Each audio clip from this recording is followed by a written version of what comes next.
Welcome back to FM26, episode 48. Final three matches of the season, and we are in the playoff zone, at least for the moment. It's really, really tight amongst the top teams. Hull City are third in the league. Chester is fourth, but they're only a handful of points ahead of us. There's 2 games separating us and Hull in third. And then, on the other end of the spectrum, Chippenham Town in 11th is still in contention. There or thereabouts, 4 points behind the zone right now. We are probably the weakest of the teams in the playoff zone. Goal differential would suggest that. Our defense has been good, but not amazing. At 50 goals given up on the year, it's just above league average. 65 goals scored, just above league average. And so, yes, we've made a lot of improvements, and we're a team that's learned how to not lose with just 8 losses on the season, but at 19 wins and 16 draws. Outside of Chester, who are doing the same thing we are doing, but even better with 1 more win and 1 more draw than what we've managed. Everybody else, far fewer draws, and they've been able to transfer those to mostly wins. I don't care much what happens in these last 3. I think we're a team on the outside looking in. Even if we make the playoff, I do not think we're in contention this season to win the playoff. Not that we can't. I just don't feel like we're there yet. Next year, we're probably there. Next year, I think we make it comfortably and compete for the league or compete for the playoff victory for the promotion.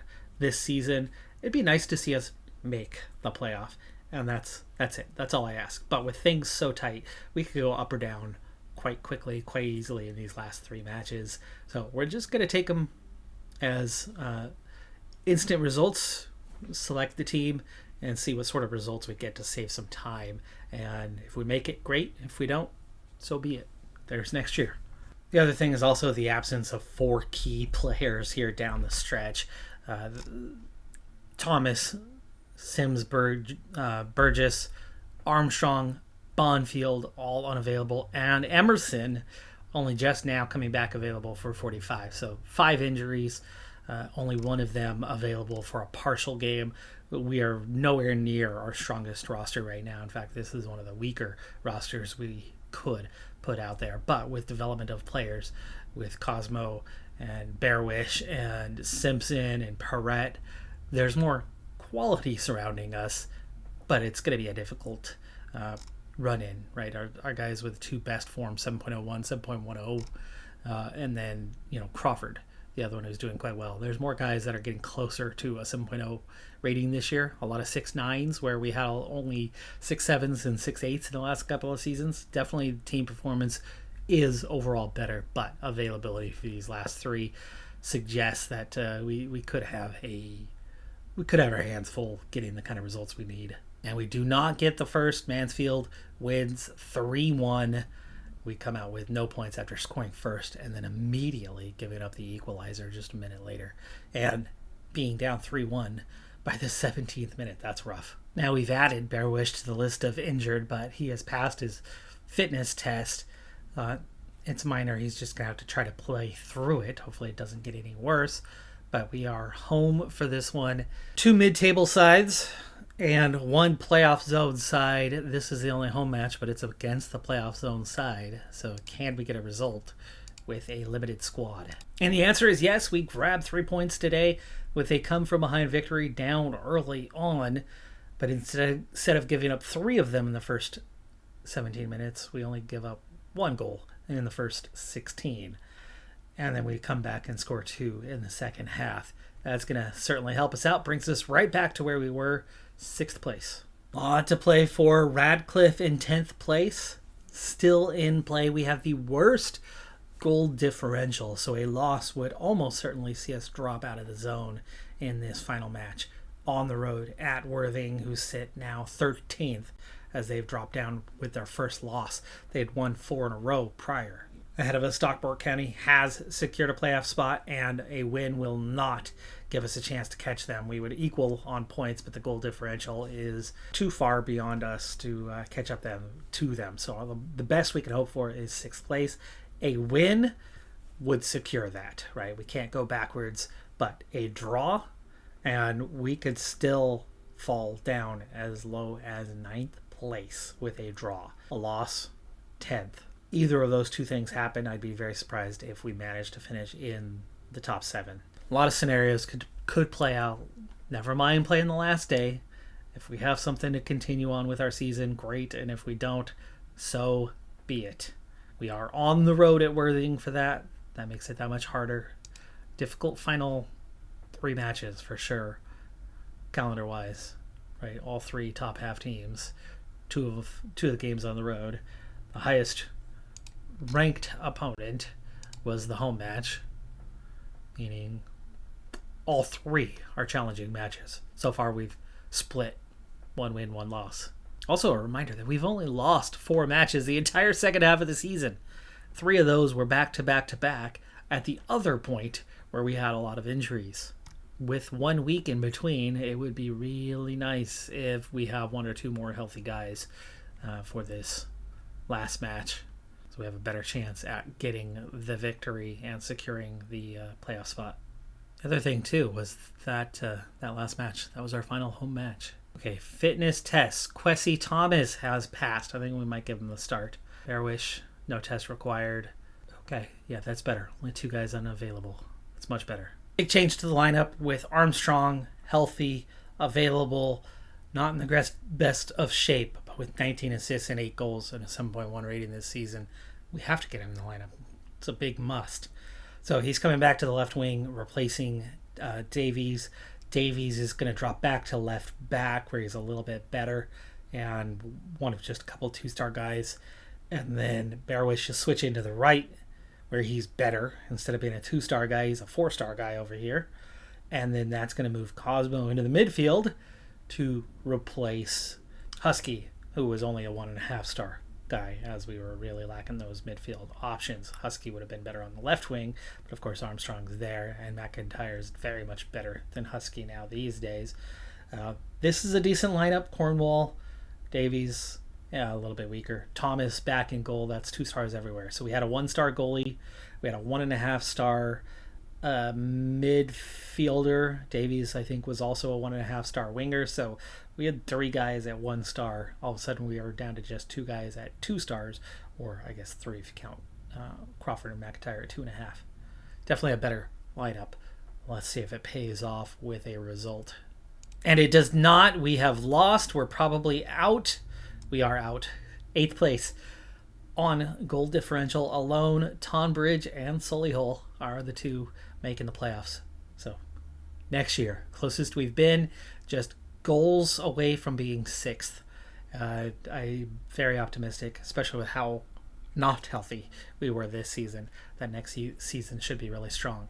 Now, will playing in front of a huge crowd next season make a difference on how they perform? No idea. Absolutely no idea. But it would be nice if it does.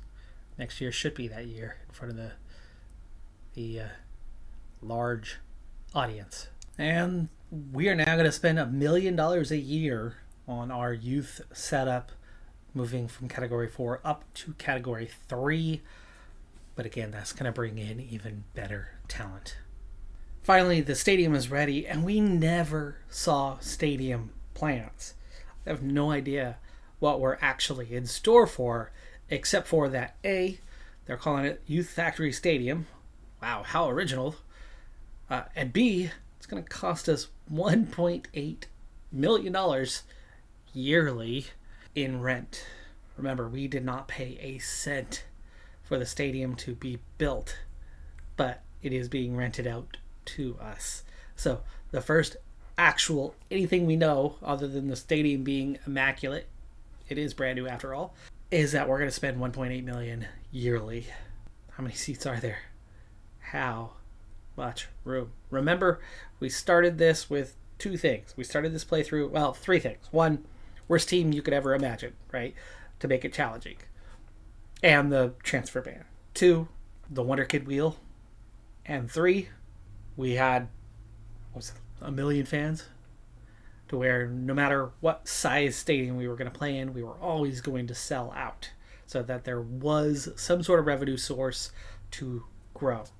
But we started with a tiny little stadium that could expand up to 5K, but not beyond that. And we very quickly, within the first year, or year plus, just over a year, did 2 expansions to get it to the maximum 5K, and we've been there ever since. And then we very quickly outgrew, expense-wise, that revenue level. This should be a lot larger. If it's not at least 20K though, we're going to have an issue down the road again. But fingers crossed, it's a big one. Before we go look at it, current finances, 5.7 million. So we are just a little shy of 6 million. We ended the season right at about 6 million. We've, over a month plus of off season. This is where we always lose the most because we're not getting that revenue. I also have a couple vacancies here right at the end of the season, and it looks like we're going to have to replace our head of youth development, as he has decided he is going to drop down into part-time partial retirement and would not accept a contract. I do not know if we had one more year on his full-time contract, and therefore it's going to be 1 year before I have to replace him, or whether it's going to be 2. Obviously, we also have one other vacancy, and for all I know, that's him, but he should still have a week left. And this was not vacant a month ago. Immaculate Stadium, what do we got? 30K plus, please, please, please. Oh, it's only 20. It's only 20, but it is 20K. It is 20K. We are going to quadruple our income. Quadruple. That's big. Still not sure that's enough. And there's that fingers crossed of, well, hey, can this thing be expanded in a few years? So the council owns it. Yeah, we know that. 20,768 seats, all cedar. That's a big improvement because we actually only, was it like a third of the stadium, quarter of the stadium before was in all cedar. Well, as soon as we start raking in that money, we're going to try to improve the training facilities, youth facilities. Once again, our academy coaching is exceptional. Our youth recruitment is average. Our youth level is up to 3. We are looking better and better and better all the time on the product coming out of the academy, setting us up for plenty of talent. But it's also setting me up for just a heck of a nightmare of, like, on deadline day, every half an hour, I was getting about 15 to 20 offers, mostly for 3 players, but certainly others included. And that lasts for 14 hours until the deadline hits.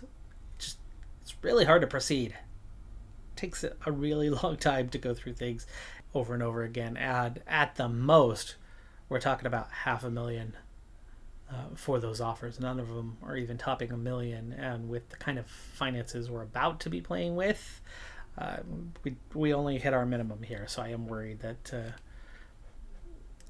this is only going to have so much of an impact. But quadruple income is going to add up for sure. We are going to be profitable for the next tier or 2 at least.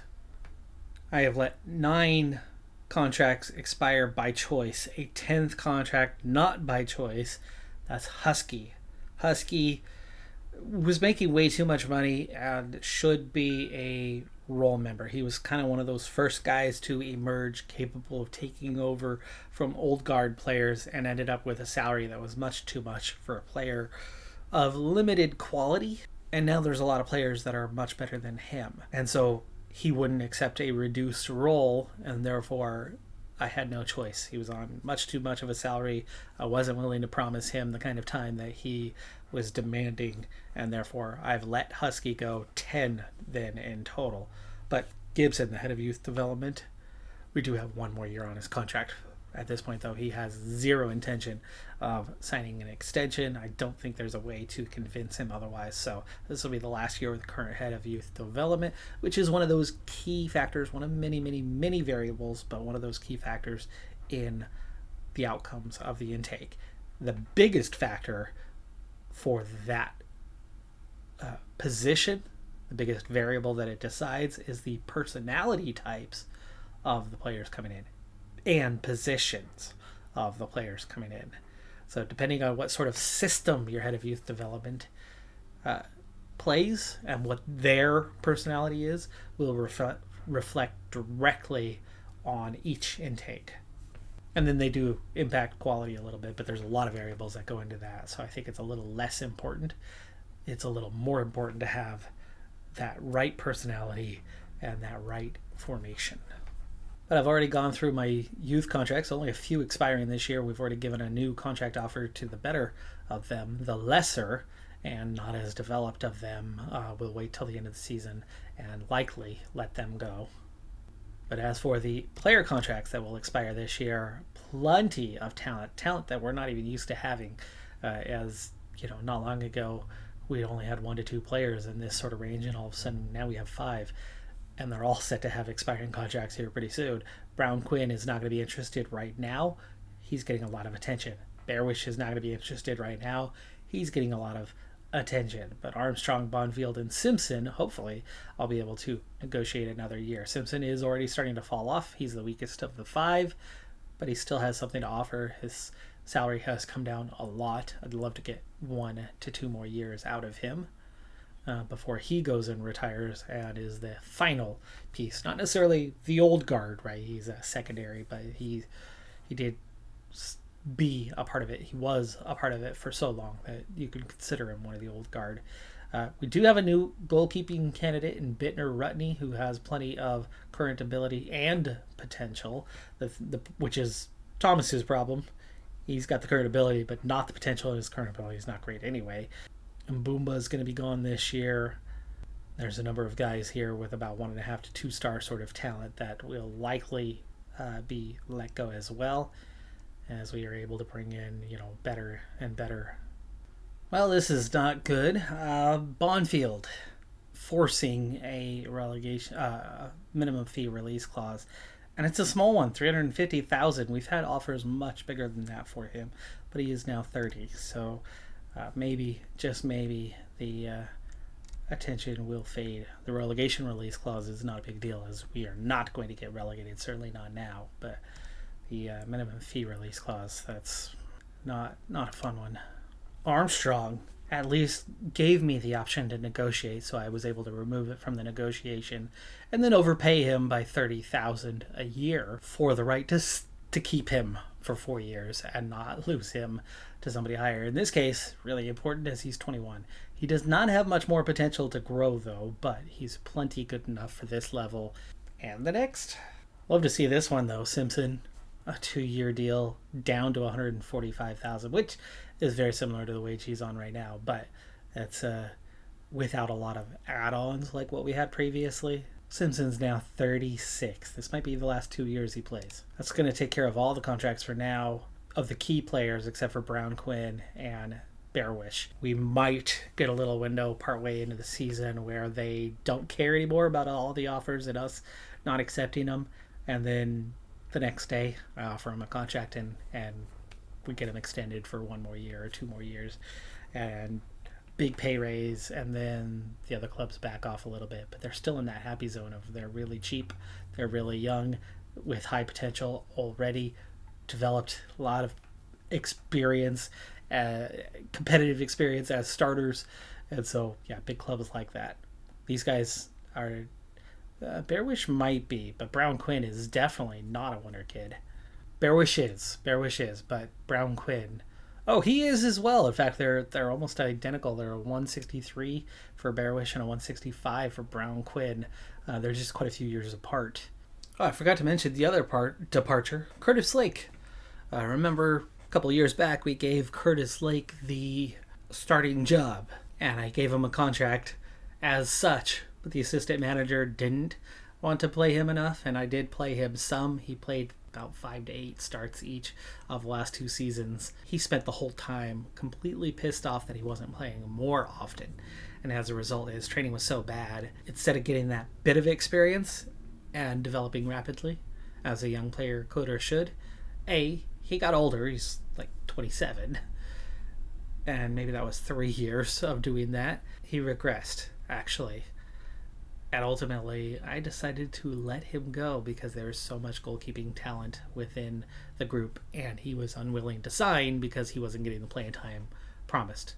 So Thomas is still here, and now we have Bittner Ruddy to hopefully take the job off of him, and I'm going to try to see if we can do just that. Still never done this in all these years, but this feels like an important transition point for us, as we had essentially the same lineup for many, many years, and now we've completed a handover, a transition. So it's important to see where we're at, and with so much better quality in the intakes of late.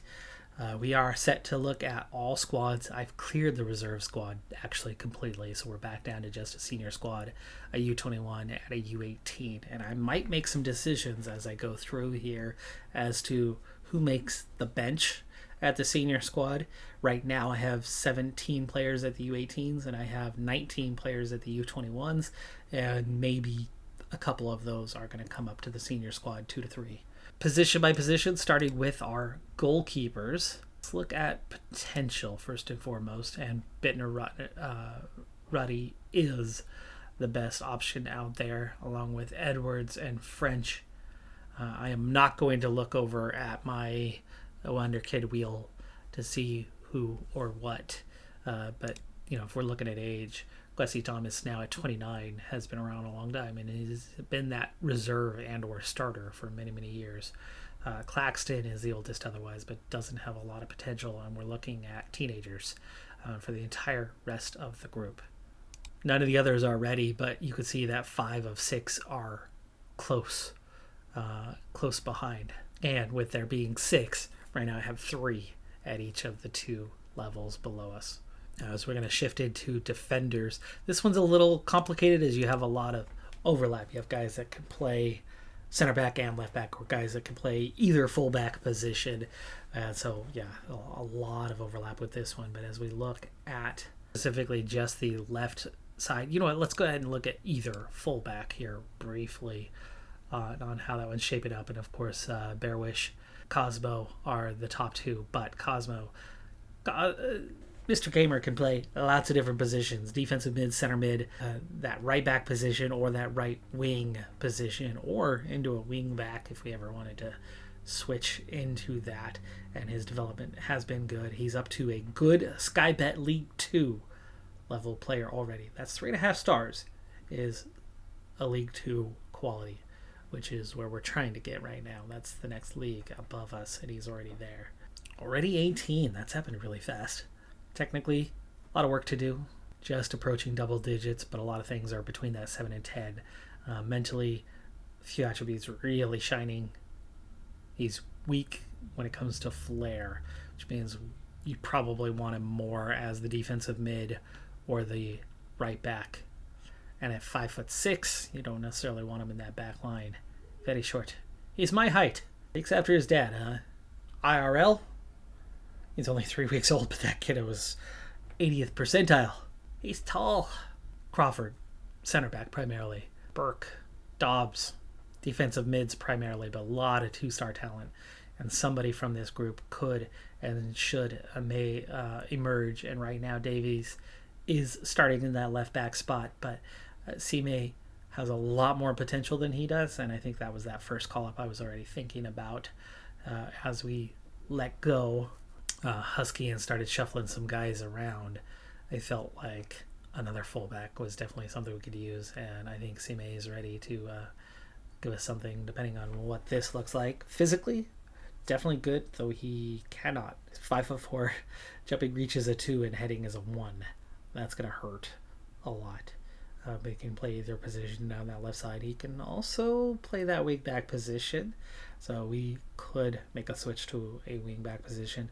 But good physically, good mentally, technically, same sort of thing where we've got a lot of 6 to 10 sort of levels, but only a 5 for marking. I want to call that sort of player up. Dobbs might be a better option for us, though he's still lagging behind technically a little bit, but he's stronger in the other areas. So is Burke, for that matter, along with really good tackling, but he's going to be on the right. And center back, defensive mid, or center mid, defensive-oriented player. I think those two might be better candidates, and C-May coming up. Chinonzo Aliyu is also one of our wonder kids here recently. He's already 1.5 stars. Latest intake or the one before, significantly from where he was, so he'll be ready here very soon. Looking more closely at the center back position, Brown Quinn has really taken off. Crawford has not. He's about the player he'll ever be. He's 29. he's going to change mentally a little bit, might add a few more attribute points there, but he's pretty much as developed as he's going to be. He did have a good year last year, so he has developed fairly well into that role. Heading, marking are good. Physically, mentally, has decent attributes. Tackling only a 9, and he's terrible otherwise. I mean, this is not a guy you could put on ball, so I'd love to get him replaced sooner rather than later. In fact, he's really just a leading player for the level below us and unlikely to improve. So finding someone who can emerge into that role like Burke or Dobbs is going to be important. Maybe Hartridge is somebody we need to give a shout out to here and give a chance. He is a center back. Mixed bag on that improvement. I don't know if he had an injury or was not getting playing time or is unambitious, but if he plays, that could make a big difference. Let's go ahead and bring him up because I do see Crawford being a problem that I want to resolve soon. And somebody like Sam Burton doesn't necessarily need to be that guy. He's also only 5'7" and lacking technically. Maybe we drop him back down to the under 21s and remove him from that position and find somebody else to move ahead of him. Into those defensive mids where Cosmo is the best. It's not his best role, but he's the best at the role. And I think that is where I'm planning to utilize him this season. Cornwall is the same sort of thing, though, where their best position is as a winger, but they've both dropped into that. Cornwall nearly as good as he's ever going to be, and at 27 and many years starting, I don't think you're going to get much more out of him. Cosmo's already that much better. Then it's your Burke and your Dobbs yet again as the guys waiting in the wings. Proper defensive mids who might get good enough to allow me to push Cosmo into a position that he might be stronger in and help us out a little bit more. So Burke and Dobbs, again, yet another reason for these two to be in the senior squad. And Sims Burgess already is. Late last season got added to that senior squad, or at some point last season got added to that. Sadie is a player that's been bumped down, and this will be his last year with us, and you can see just how thin we are here. However, really, if we're talking about coverage of 3 teams, you only need to have 6 or 7, maybe 8 guys, and we do have 9, but there's at least 2 of them that are set to leave the program, and most of them don't have a lot of potential here, so we'll hope to pick up a good one in an intake in the near future. And we play 2 spots at center mid, so it's definitely an important one. But Bonfield, we just got him to put a new 3-year contract with us, so that's awesome. But like I said, we still could end up losing him as he's now our only player with a release clause. Armstrong, great at it, but we've been playing him out on the wing. Simpson played out on the wing this last year. I'm trying to bring him back into that center mid role. He is in decline, but losing pace. Where do you want your pace to drop away from? Your winger or your center mid? I'll take a slower center mid. You got a fast kid behind him in Cosmo to back him up, and Bonfield is 30, but definitely will not lose that pace just yet. And then there's Cosmo yet again. So the other 2 best players are playing elsewhere on the pitch. But here, you've got Cornwall to back you up at center mid, to back you up at right wing, to back you up at defensive mid, and at 27 should stay good for a few years and be a good backup for us and might still improve a little bit more, especially mentally. Mboumba, end of the road for him. He's not going to last past this season, I don't think, but there's Burke. Bally Battle might be another one, emerging just 17 with plenty of potential and already 2 stars.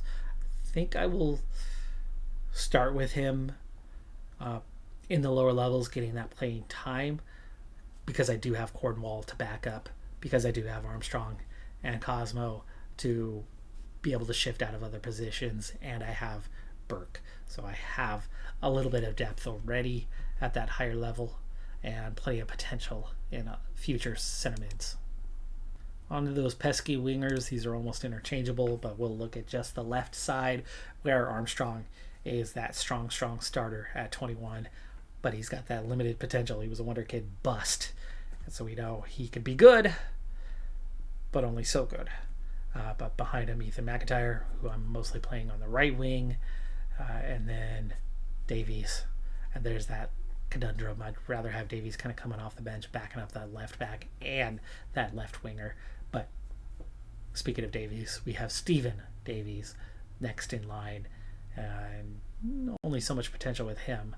And then there is Sime as well, but he's more of a left back, but it looks like he could be a left winger as well. So between those two, somebody is bound to take off. Manunga has been dominating late last season at the U18 level, playing as a striker and or left winger, so I would expect he's going to develop here pretty rapidly, and in maybe a year or so will be a candidate to get in the mix. Right wing, a lot more depth here than what we've had. Armstrong, best option, but he's playing on the left. Simpson, second best option, but he's playing at center mid. Cosmo, well, there's your guy that we would probably want to emerge there, but I've been trying to get McIntyre, who's already 24, getting plenty of game time. He is progressing, but only so much. What is the problem with McIntyre? Why are you progressing so slowly? You are a wonder kid. You should have. He's fairly determined. I don't know why he's taking his time when it comes to development, when he's got so much potential and the right mentality. However, there's plenty of things under the hood, and something has really slowed him down. But he's getting there. He is getting there, and he'll continue to get better this season as the likely everyday starter, who's then, there's another backup from Cornwall, Mbumba for now, but he'll be on the way out, and Jordan Perreault will probably be in the senior squad by next year at just 16 right now, with plenty of potential and likely a sibling, younger brother to our starting striker. Spooner's another one that's going to be on the way out here, and not a ton of depth at right winger, though, amazingly. Normally we get lots of them in intakes, but they've been a lot of the unambitious or lower potential kind of guys in the last couple of seasons.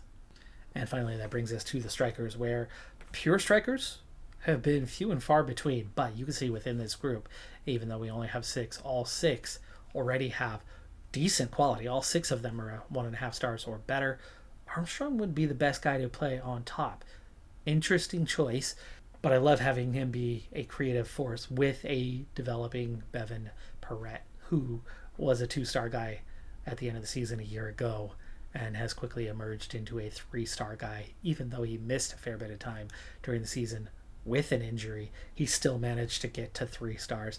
He'll have limited potential. He's not a wonder kid, so he's only going to get so good, but at least for this level, he's at least good enough for League 2 on potential wise, and so he'll help carry us, and he's only 20. We're getting a lot of attention from bigger clubs on him, though, and we still do have Emerson at 26, though, limited development, and then Jordan Perreault, the younger sibling, at 16, 4 years younger, with plenty of potential. So there is some guys waiting in the wings to really grow and develop at the striker position. Stephen Wilson's not going to last, so this will be the last year for him, and then we will be letting him go most likely. We're trying to sell him. Maybe we put him up for sale over the course of this season and see if we can't cash in a little bit on him. But then Manunga is that young player who's looking to come up and be the next rapid developer. So we'll have some depth at the striker position, which we very much did not have about 4 years ago. Emerson was that only one that we were trying to bring along and couldn't get him any play time. And then we had a striker who could no longer play. And Emerson finally started to get some game time and take off, but because he was a little older, I think it stunted his growth slightly, but no longer a problem with the Perreault brothers. And so with those changes, we now have 20 players in the senior squad. And so here's what the senior squad's going to look like for the upcoming year, at least according to my selection, with Bittner Ruddy moving into a starting spot.